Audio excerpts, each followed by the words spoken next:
What up, y'all? Got a really quick and easy recipe today. I've kind of brought back oats this week. I've had them in my cabinet and cupboard for a long time, but just haven't gotten them for whatever reason. I think I felt a little under the weather a couple days this week, so that's kind of why I just went to this. It's just a warm thing. It feels good. It tastes good. So oats, protein powder with oats, always a good option. I did that here. I added a little bit of powdered peanut butter as well.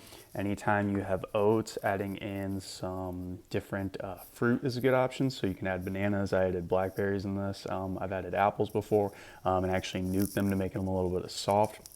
Bananas are really, really good though. In addition to that, I added a touch of cinnamon and let's see here. Occasionally I'll add some Greek yogurt too. If you wanted to add a little bit more fat to this, you could add some nut butters or just some nuts or seeds in general. Those will get you a little bit more fat, but really, really good option to make oatmeal way less boring.